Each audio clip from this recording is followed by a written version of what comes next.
video. We're doing it actually online, live. So.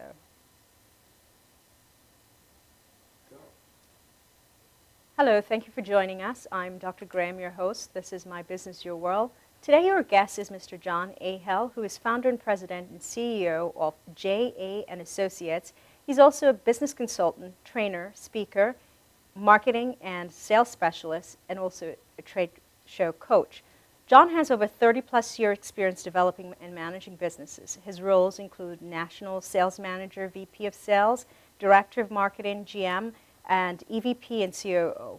He was also elected and has been and served as president and CEO of 3 public companies and successfully raised $7.5 million on Wall Street. John also served as director in internship for the program at Farmingdale University, New York. He's a distinguished veteran of the U.S. Navy. John founded the LIASB back in 2009. He has also lectured at colleges and professional associations throughout the U.S. and has been an adjunct professor for MBA programs at local university. He currently is a guest lecturer at Stony Brook University in their bioscience doctorate program. John, thank you for joining us. My pleasure. All right, really quickly, I didn't touch on it, but tell me a little bit about this initiative, biometric system that prevention of welfare fraud for over $1 million, I think, the tri-state area that you were instrumental in. Yeah, I brought, at the time they were doing biometrics is finger imaging, and it was used for the prevention of welfare fraud. It had been started out in California, and the finger imaging was a major part of their program out there. Then it was brought here to the Long Island, and I thought there was something worthwhile that we needed. There was a lot of talk about, the politicians were always talking about welfare fraud and how much it's costing the counties and the states. Excuse me. And I went to a number of different legislators. I told them what I had, what the product that I had, and it's history from there. I first sold it to Suffolk County, and as soon as they got it, then Nassau County got it. And we were the only 2 counties that were exchanging data on a continual basis. And then finally went into Connecticut, and then into New Jersey, and then New York State picked up on it, and then the rest is history. Now it's used throughout the state. Wow. What made you even come up with that? Well, I was working at that time. I was a consultant with a company that was involved with biometrics, and I just felt that it was something worthwhile that we could use. And with a little creativity on my part, so to speak, I brought it to a number of different people and said, this is what we have to offer. I think it could be used in this particular area, and it proved to be worthwhile. You seem to have a passion for being very creative and for instigating, for the want of a better word, new initiatives or things that are for the betterment or empowerment of either groups or individuals. Let's talk a little bit about the LIASB for now. Tell me a little bit about it. In 2008, when things were getting very tough for everybody on Long Island, I was very active in a number of different organizations on Long Island, and I went in this one particular organization I was a member of, they decided to raise the dues $50. And I went and talked to the president, and I said, you know, things are tough, they can't afford it. And she said, no, they can't afford it. And as soon as she said that, I was out of there. I didn't think that was the right way to talk about people in general, and especially small business. I did a lot of research.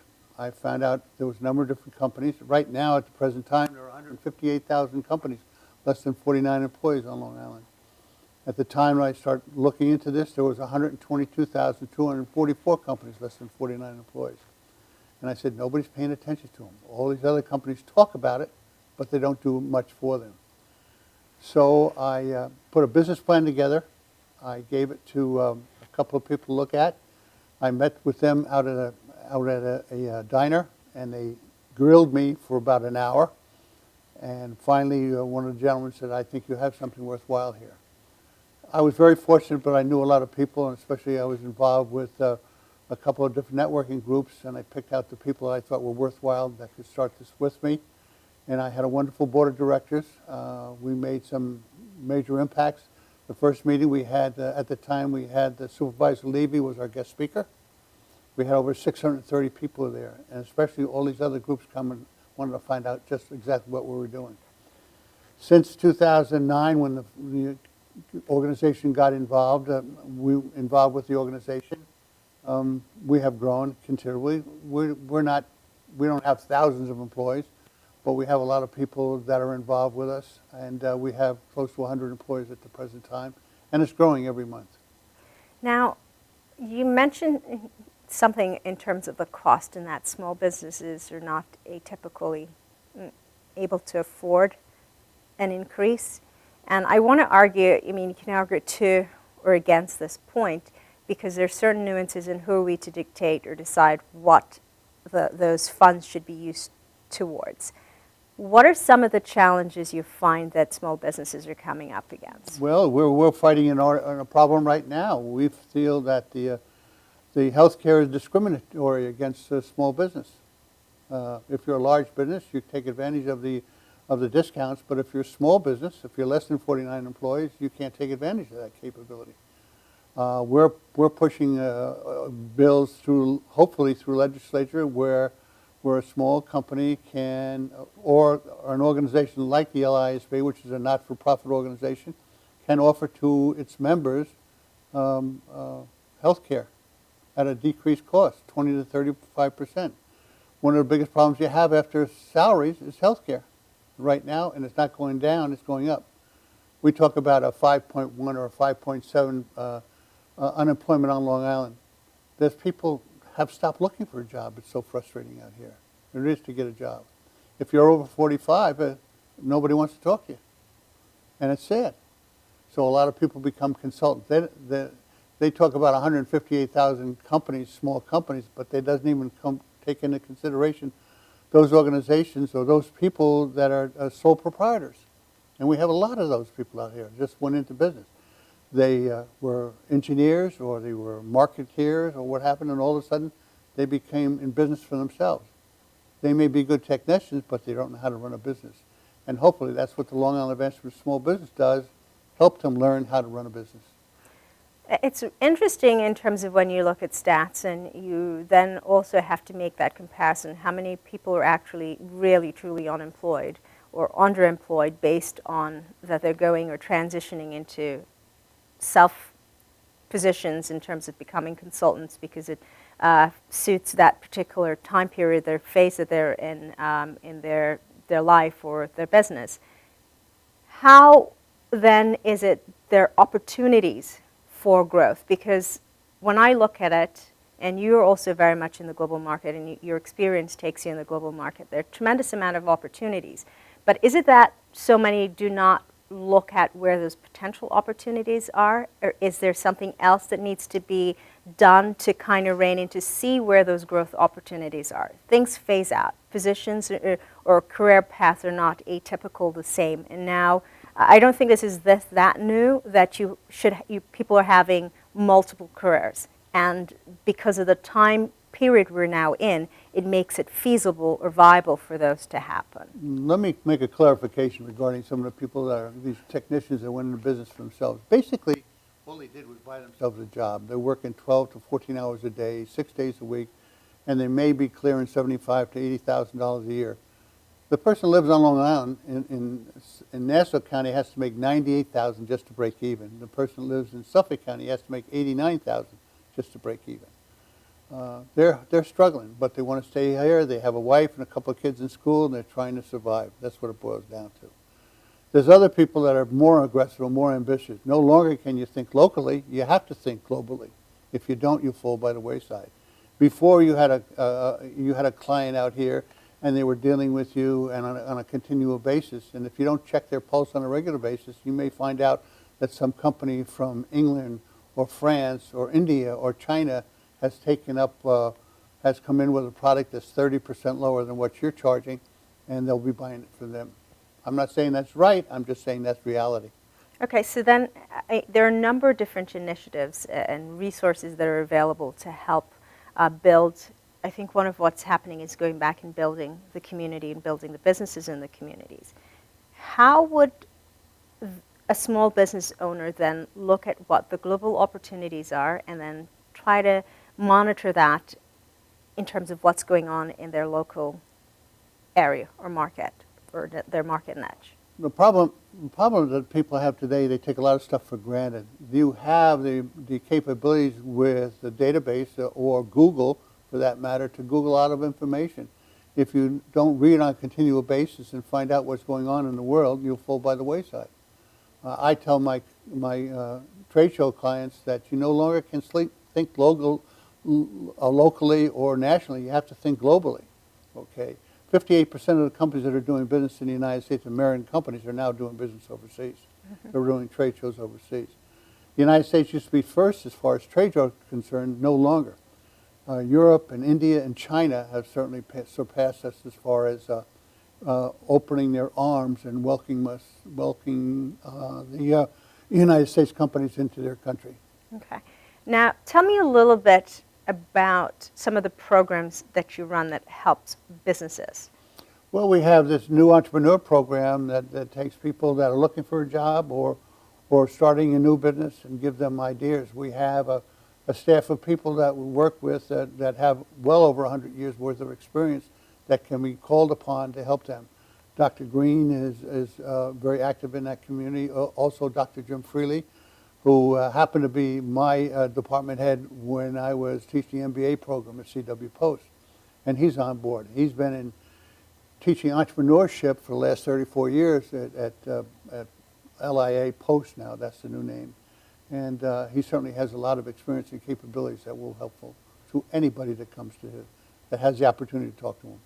Let's talk a little bit about the teaching part or aspect of your career, and also just then rein into, I know you write a lot and you're currently writing for the LIBN as well. Right. Talk a little bit about what you see, the transition or the development or growth opportunities for students coming out and preparing them for what the market is. You sometimes wonder whether a college education is worth the expense because my grandson is now going to Providence College and it's $65,000 a year. And granted, he's very enthusiastic. He's very good at what he does. He's a graduate of Chaminade, and he had a number of different scholarships offered to him, but he chose Providence because he wanted that small college capability, also a very good college to begin with. But so many kids graduating from college today have an attitude that we're living in an entitlement society, like the world owes them a living.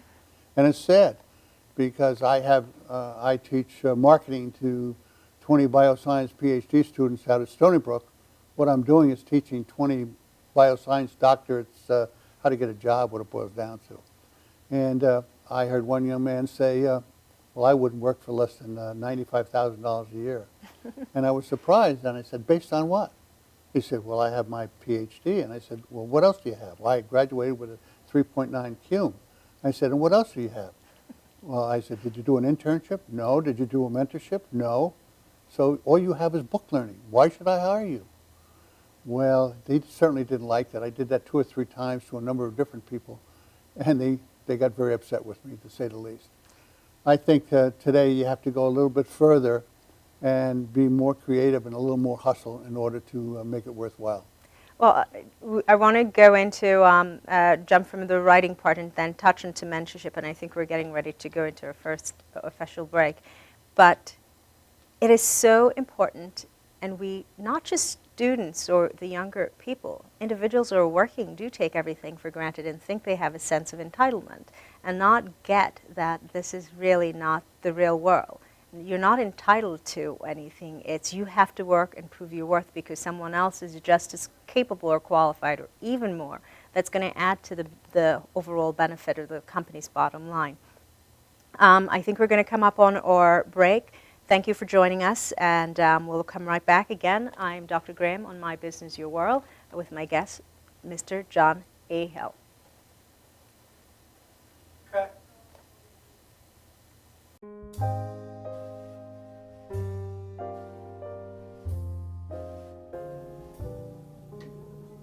My name is Dr. Robert Brevard. I'm here for Multi-Medicine in Westbury, New York. We're located at 1065 Old Country Road, Suite 214. Been here for about 15 years. The practice has medical doctors, physical therapists, chiropractors, acupuncturists. We also do pain management, and we have orthopedists on staff. Here at Advanced Multi-Medicine Rehabilitation, we've got physical therapists on staff who treat an array of conditions, from neck pain to back pain, shoulder pain. We treat carpal tunnel. We treat a lot of car accident patients, slip and falls. We treat patients with knee injuries, with ankle injuries. We have state-of-the-art equipment. We've been here for over 15 years. Vast array of diagnostic testing, from x-rays to EMGs. What is an EMG? It's a diagnostic test that allows a doctor to determine where the pinched nerve is.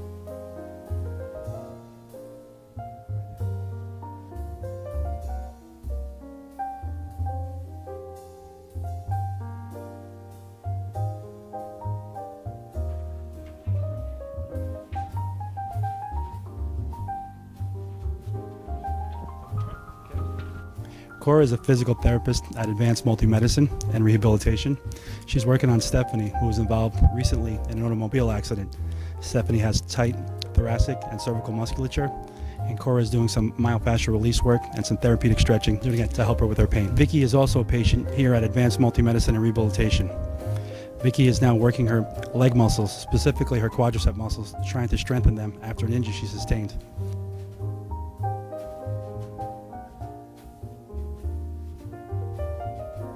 If you find yourself in need of any type of physical therapy, please don't hesitate to call Advanced Multi-Medicine and Rehabilitation, located in Westbury, New York, in Suite 214. Phone number is 516-334-7000, or find us on our website at advancedmultimedicine.com.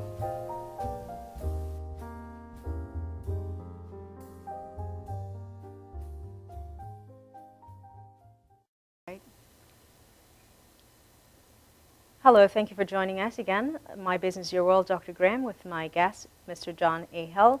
All right, so we're chatting about, entitlement and going into mentorship a little bit.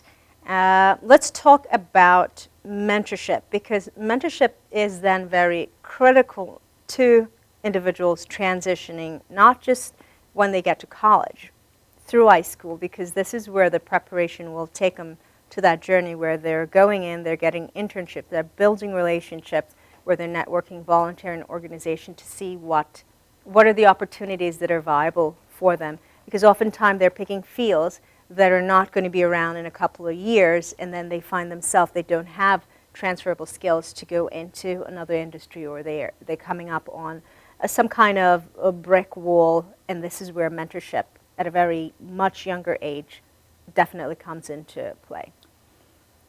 Mentorships is a new way to hire people today. I know of 3 companies, especially in the pharmaceutical field, that do not hire people. They'll put ads in the paper. That's only just to keep, it's more like a marketing thing, a marketing ploy than anything else. But they really hire through mentorships, okay? If you have the opportunity to work for a company and they bring you in, the nice thing about it is, and they really bring you in as a mentor rather than as an employee, is the fact the new HR laws, if they bring you in as an employee and after 30 days they say, thank you, we don't need you, it may take 6 to 9 months to get rid of you. Mm-hmm. They bring you in as a mentorship, they can say after 3 months, thank you very much, we don't need you, and there's no recourse. Mm-hmm. So a lot of people are looking at mentorship as a new way of hiring employees. And it also gives them an opportunity to see what you can do or not. You can fool somebody for a couple of 3 weeks, maybe a month, but not when you're working there for about 6 months and so forth. Sooner or later, they find out just how you are and how you're going to be.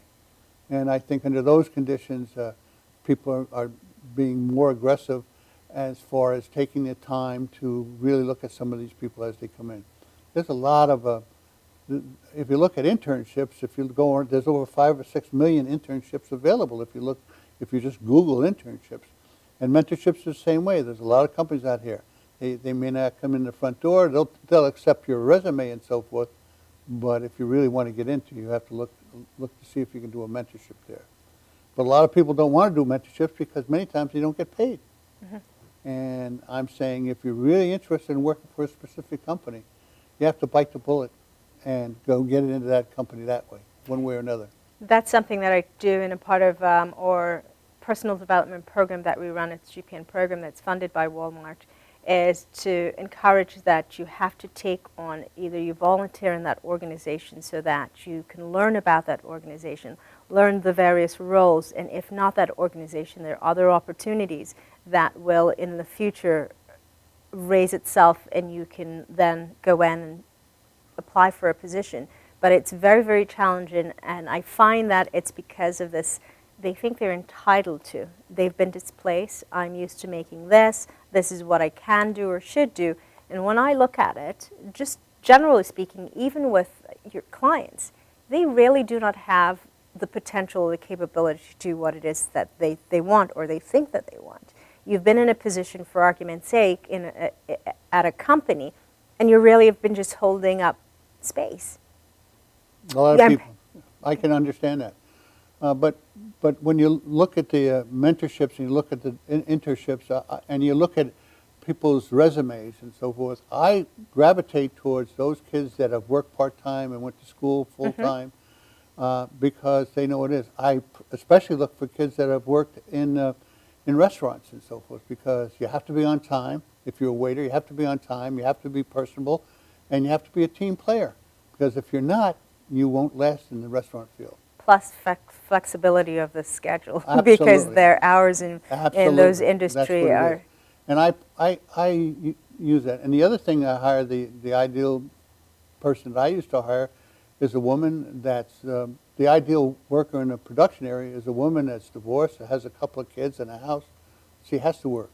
When my engineers couldn't come to work when there was 2 inches of snow on the ground, you can bet your boots that I'd have all my production people in, because the majority of them were women, and they needed the job and they needed the money. Isn't that amazing? It's And even to date, we see that huge transition where women are doing very well even in the academic environment, and then we have this disparity where men are not doing so well, and there are a number of other health complications and so on and so 38% or more women are getting their MBAs than ever before. And before it was something unique to see a woman into a management position.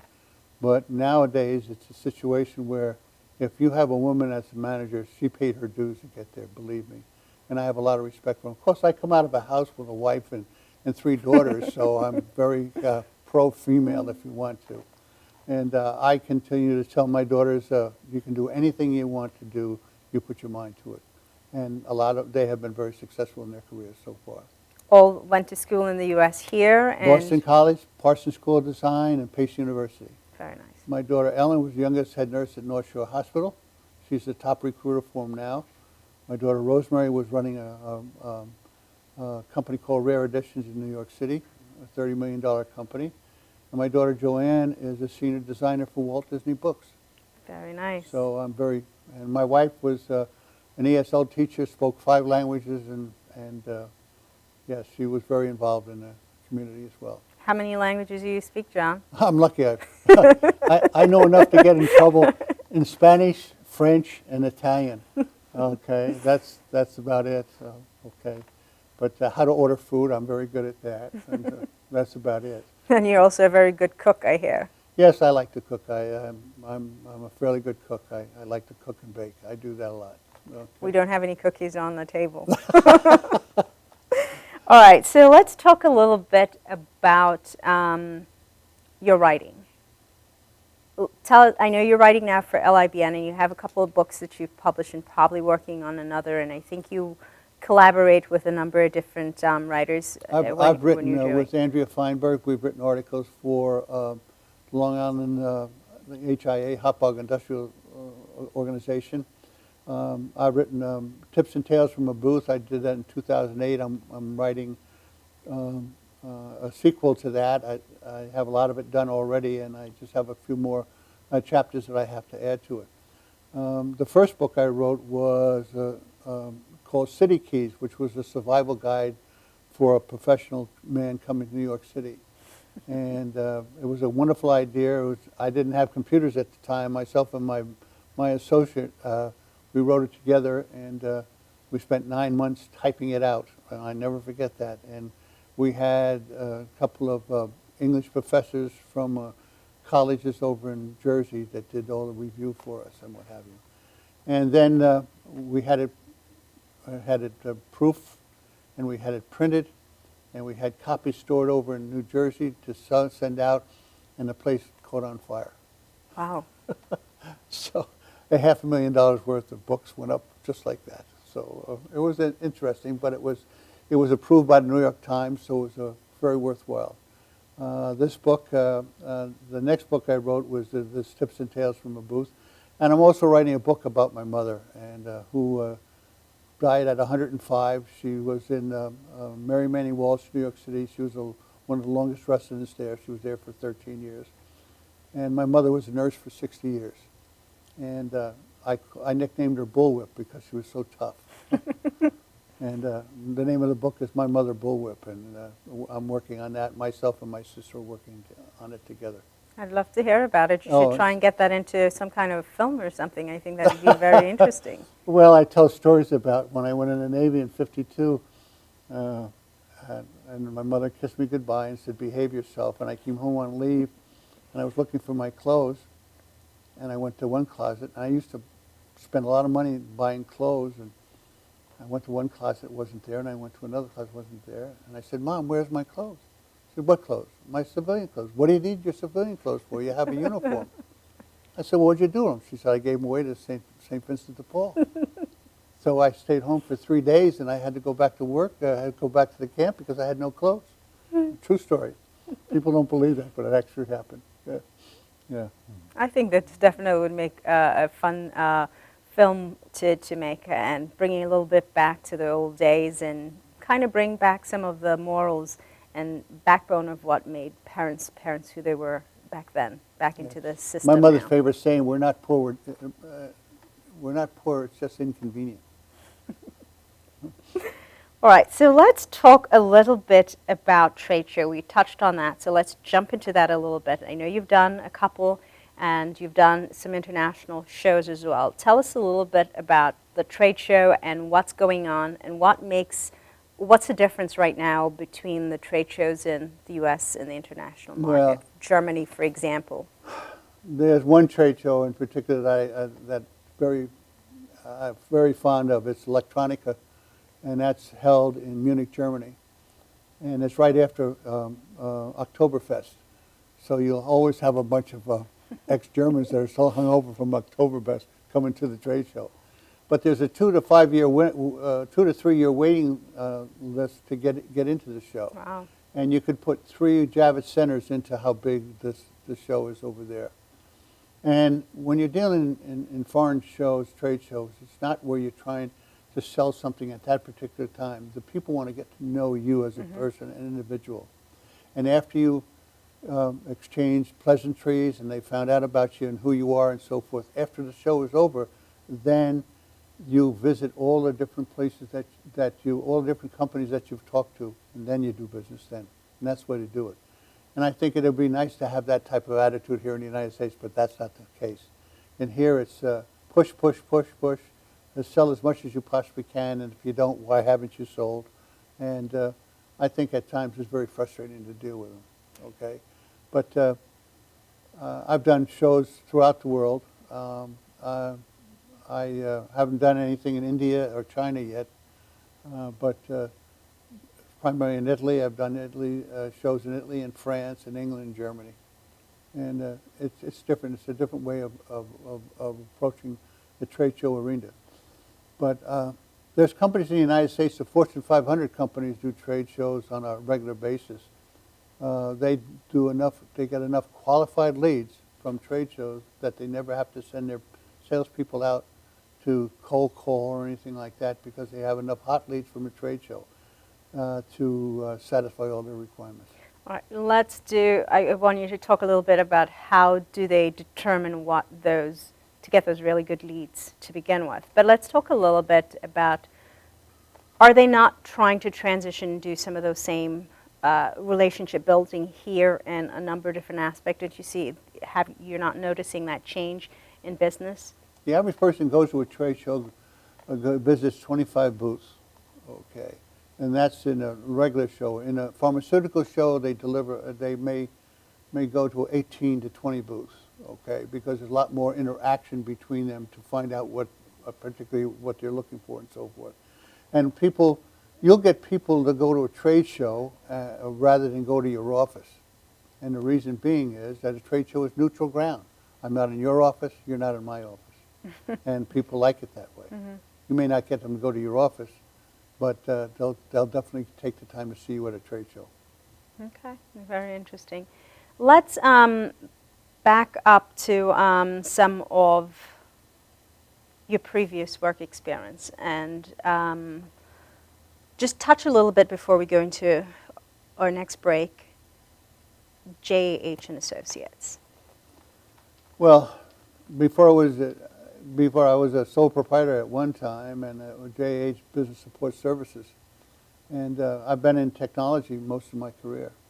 I run technology companies, if you will, but I'm not as up as technology today as I was many years ago because it changes so fast.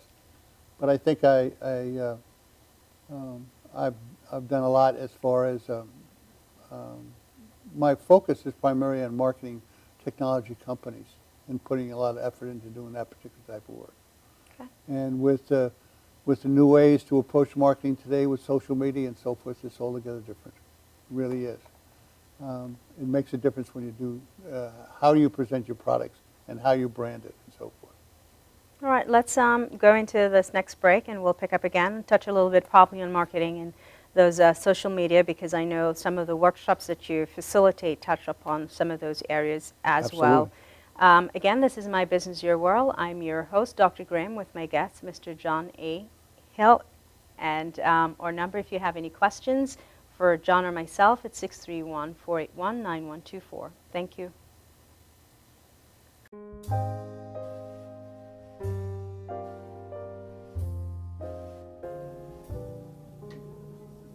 My name is Dr. Robert Brevard. I'm here for Multi-Medicine in Westbury, New York. We're located at 1065 Old Country Road, Suite 214. Been here for about 15 years. The practice has medical doctors, physical therapists, chiropractors, acupuncturists.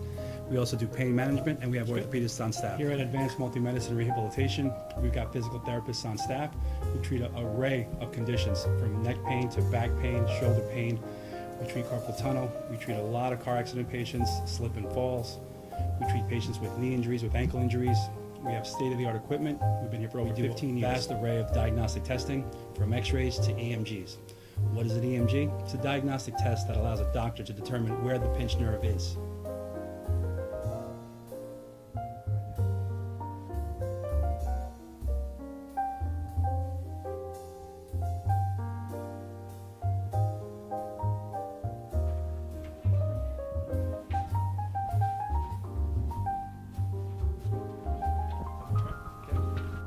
Cora is a physical therapist at Advanced Multi-Medicine and Rehabilitation.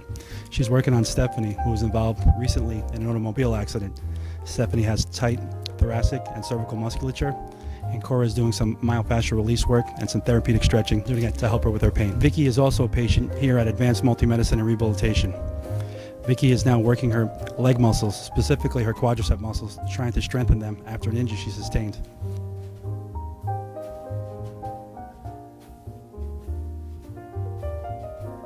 If you find yourself in need of any type of physical therapy, please don't hesitate to call Advanced Multi-Medicine and Rehabilitation, located in Westbury, New York, in Suite 214.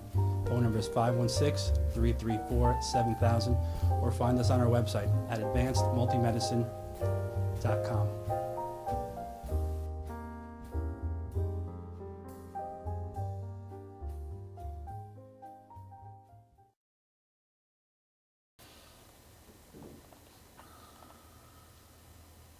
There you go. He's on.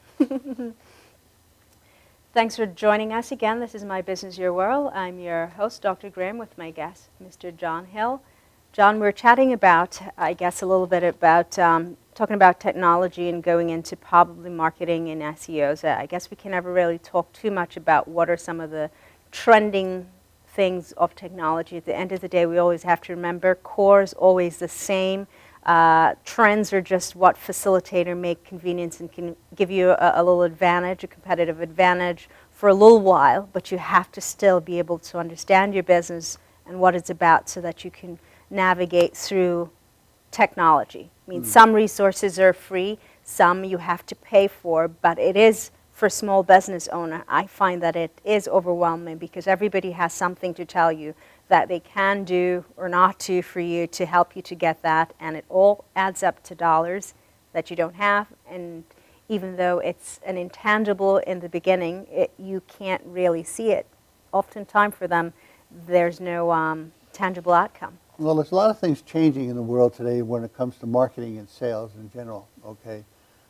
Percy H. Whiting wrote the first book on sales back in 1929. The 5 basic rules of selling was contact, qualification, presentation, interim close, and close. Now, if you go today, they don't have those same words, but basically it's the same thing. Okay? Just expanded to be 14 or 10 more Yeah, steps. right. They have a lot more added to it. I find today that the way people sell, it's not belly to belly like it was in my day when I was knocking on doors. I know of one young man that has been doing $500,000 with his company out in the West Coast. He's never met the person face to face. He does everything by text or by email, and he's been on the phone with him twice in 3 years, and he does $500,000 a year.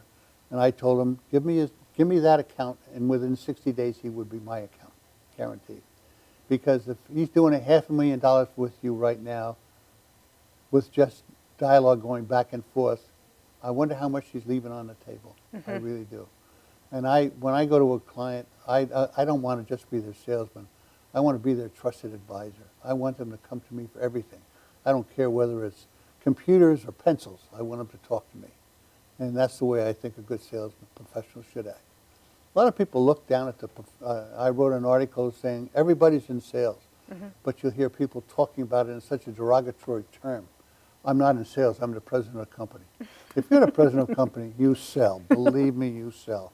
Okay, whether you want to say that or not, you're really selling. Okay, but like if you're an attorney, you're not a salesman. You'll have somebody that's somebody that puts the deals together for you. He's the deal maker. Okay, they may use all the different buzzwords they got, but it boils down to selling, and that's what I think is so important.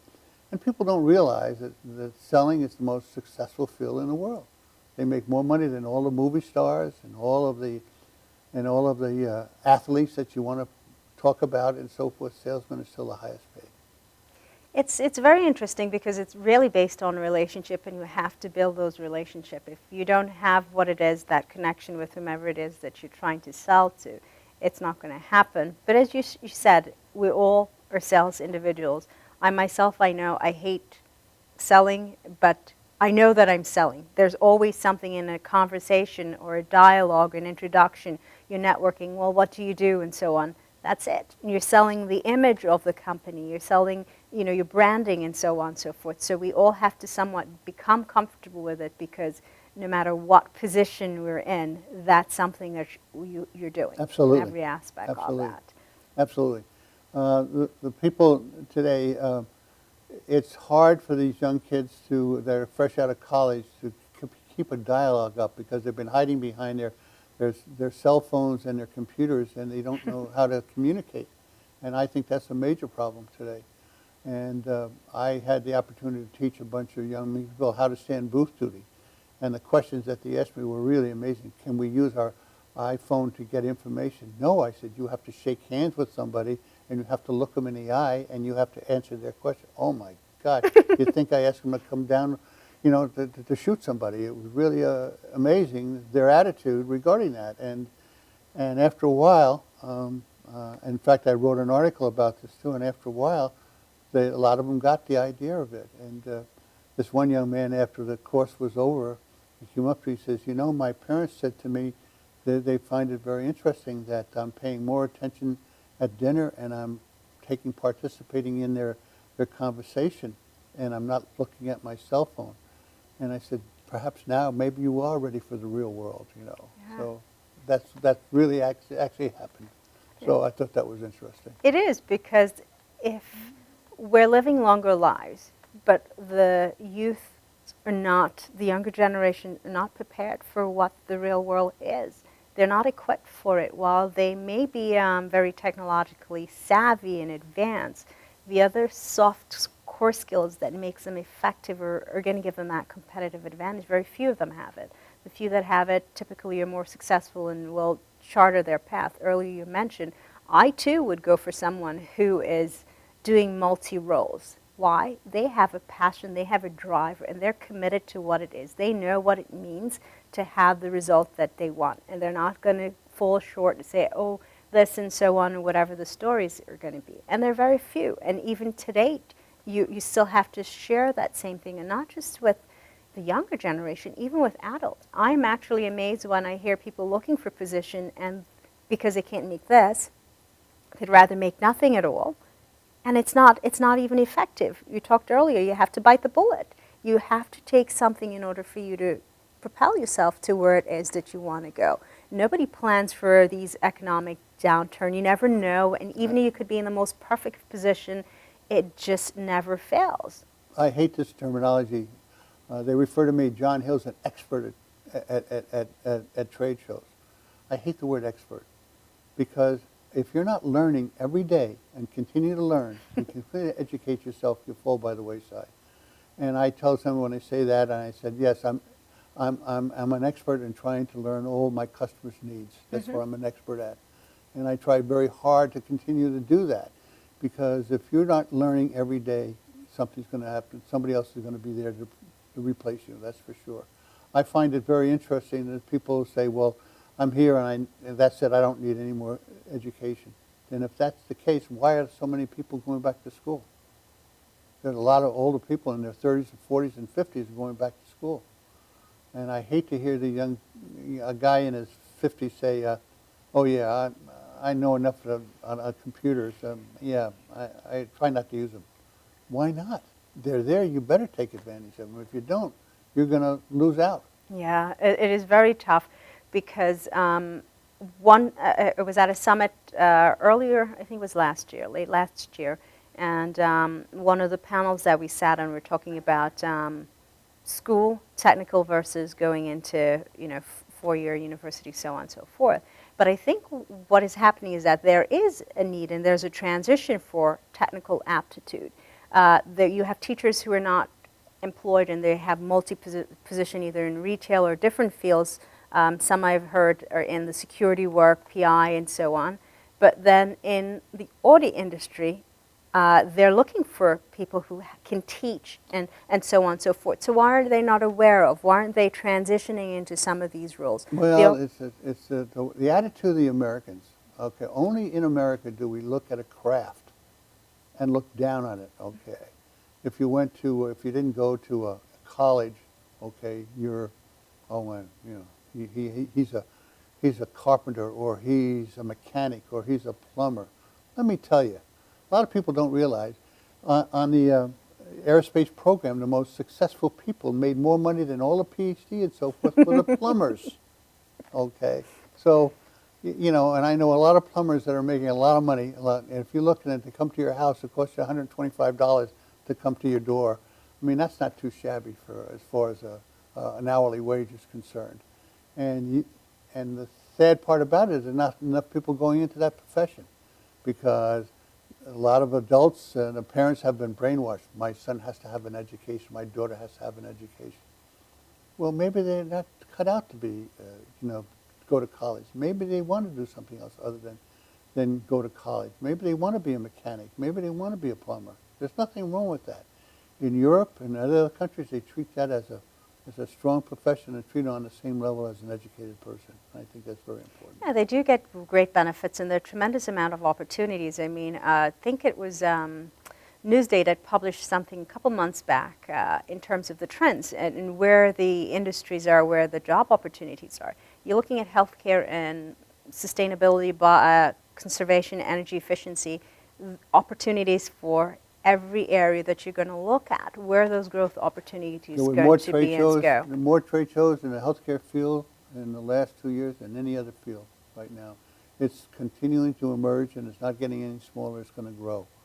When you have organizations like LIJ that are becoming their own insurance agencies, and that's the big thing for them right now, because the Affordable Health Care Act is not meeting all their requirements. Right. So I thought that was very interesting. Yeah, too. they're the largest, I think like the 14th or the 4th largest in I think in the U.S. in the nation, and they're the largest in New York State. And they're going to continue to grow too. They're adding more hospitals on a continual basis. But years ago, it was a situation where a doctor came in, and no matter what he did and so forth, everything was fine. No, the doctors today have to prove themselves. There's a P&L statement attached to each one of them. Yes. And I think that's so important. Well, they have to learn, and in my PhD program, I did mine in healthcare administration, as you had a lot of medical practitioners, MDs going back to be able to understand that whole aspect of it, because it's critical to the success of any business or any organization they're going to be a part of. Let's back up and talk a little bit about your prior years consulting in those companies that you worked with. Tell me a little bit about those and making, $7.5 million on Wall Street. Well, I was the president of Megadata, president of Digital Metcom, and president of Q1 Corporation. I did a secondary with one company. I did a complete, we brought out another company out, and I was able to raise different types of monies for those organizations. Megadata, I went from the first salesman to the president of the company, and for 3 years I took it from $250,000 worth of questionable business up to $10 million worth of very profitable business. And I've always been top salesman in every company. I turned down the presidency a couple of 3 times because I didn't want to take a cut in pay. Don't give me, yeah, I didn't. Quite frankly, I didn't. And then I finally negotiated with the board of directors to continue to get my commissions from the opportunities that I worked on. I was still a top salesman in the organization. I like sales. I like to communicate with people. I like to deal with people. I think that's very important. But you have to be sensitive to people. If you get to a point where you take people for granted, you'll fall by the wayside. I honestly believe that.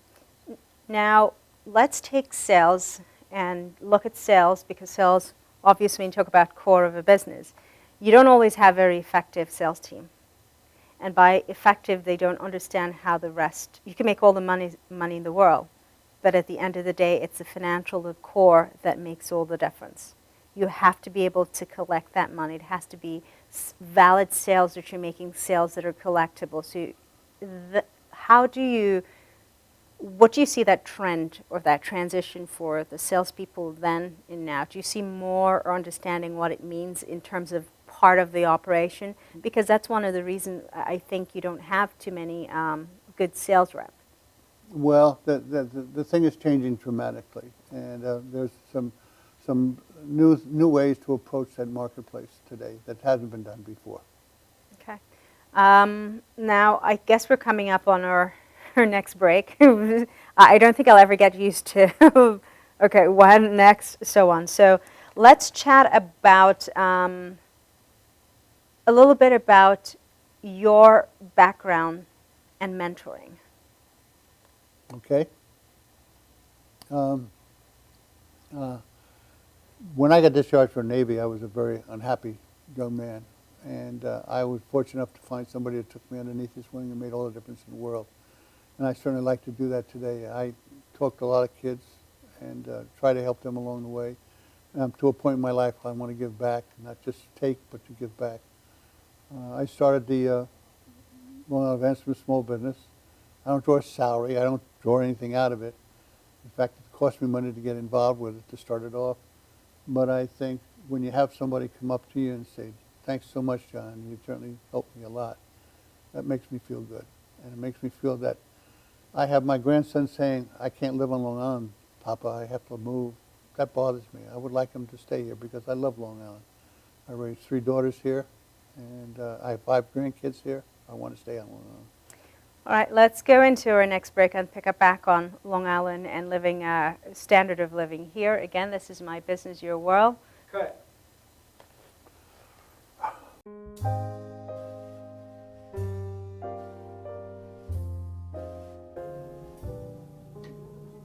My name is Dr. Robert Brevard. I'm here for Multi-Medicine in Westbury, New York.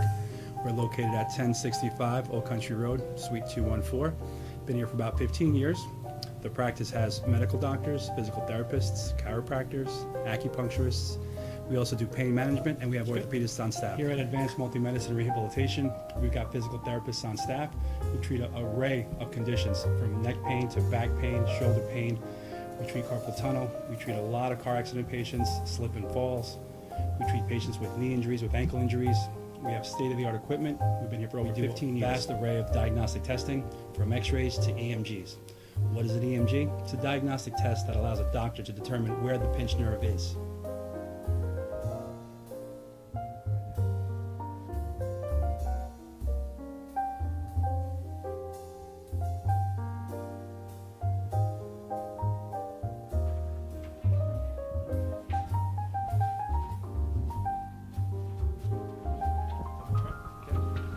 Cora is a physical therapist at Advanced Multi-Medicine and Rehabilitation. She's working on Stephanie, who was involved recently in an automobile accident. Stephanie has tight thoracic and cervical musculature, and Cora is doing some myofascial release work and some therapeutic stretching, doing it to help her with her pain. Vicky is also a patient here at Advanced Multi-Medicine and Rehabilitation. Vicky is now working her leg muscles, specifically her quadricep muscles, trying to strengthen them after an injury she sustained.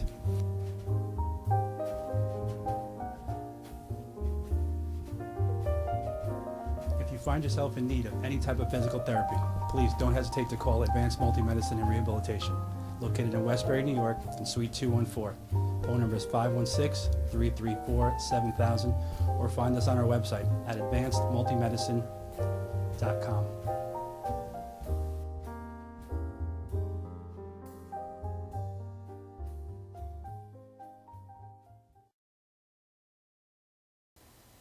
What else do you want to talk about, John? Whatever you want. Okay. Okay. Thank you for joining us again. This is My Business, Your World. I'm your host, Dr. Graham. We have our guest today, John Hill from JA Associates and President and CEO for LIASB. John, we're on our final segment. Thank you for coming out and chatting with us. It's been great.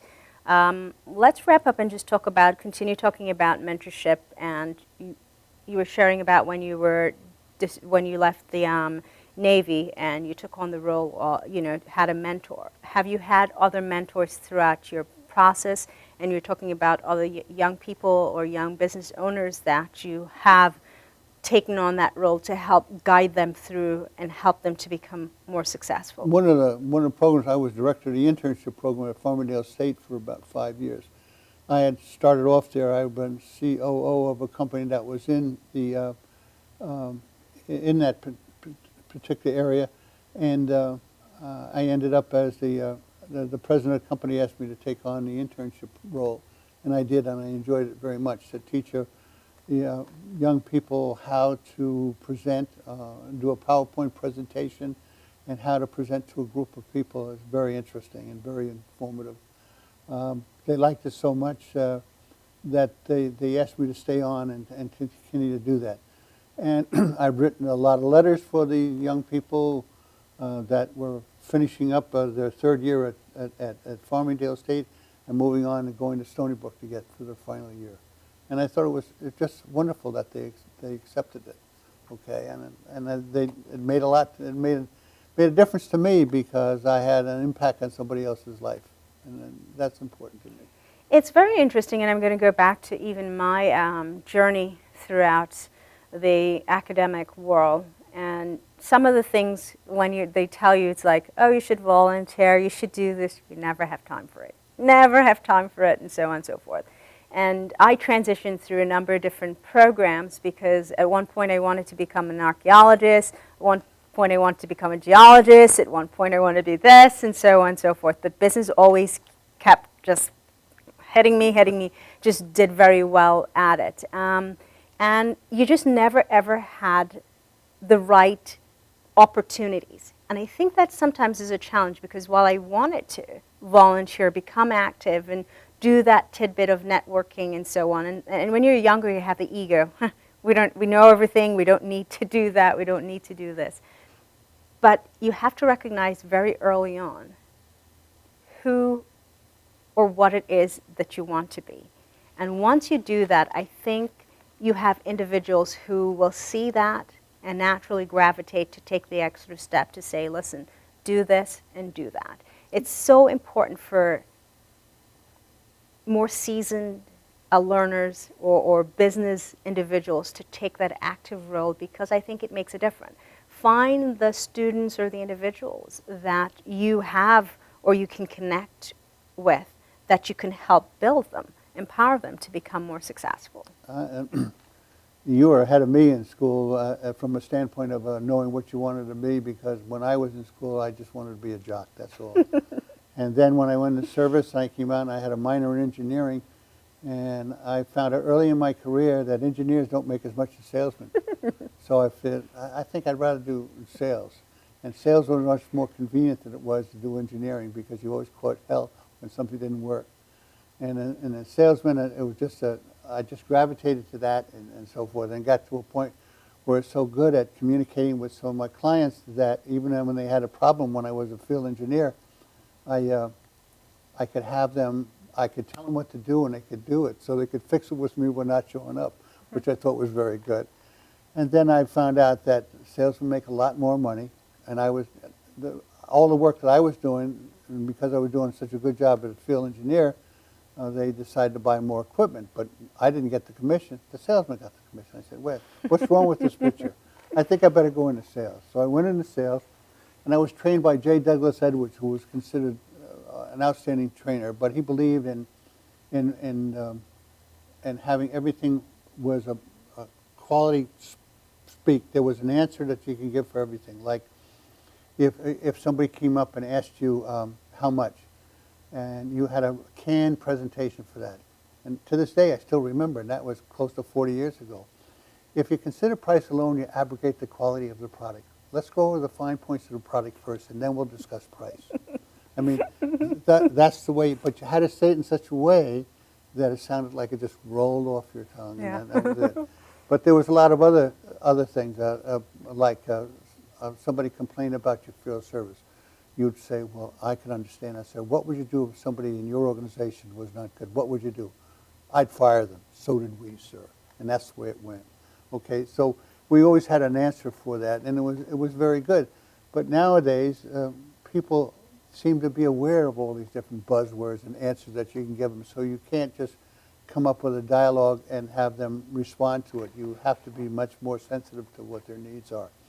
And I like to, if you get to a point where people don't like to be sold, they like to buy. And you have to keep that in mind. Emotional. But if you put enough roadblocks in their way to lead them down the path you want them to go, it makes a decision. Makes it easy for you to have them make that decision to buy something. And that's what I try to do when I deal with them. When I go in to train somebody in trade shows, how to stand booth duty, or a person wants me to take over and run their trade show, I interview them as they interview me, because some people say they want to be in trade shows, they want to do a trade show, but yet they don't do anything to prepare themselves for a trade show, which is very bad. When they ask the question, do you have a database? Are you going to send something out? And they keep giving you half answers. That's not the way to look at it. You have to be prepared. If you go, trade shows are a big investment, and you have to.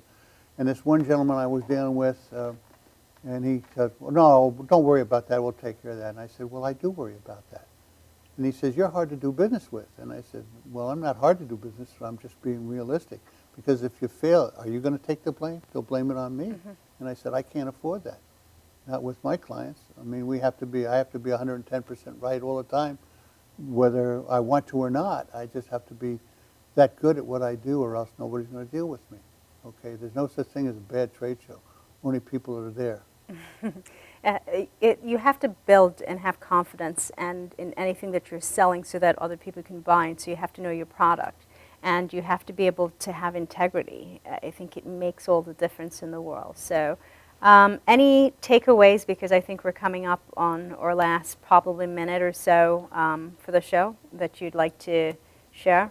Only that I say, if somebody asked me what's the first thing I do when you tell somebody that's going to do a trade show, I say the first thing you do is take the chairs out of the booth, so you must stand and talk to people, because a lot of people don't do that. They sit down and relax and say, oh, we're here to relax. That's not what a trade show is all about.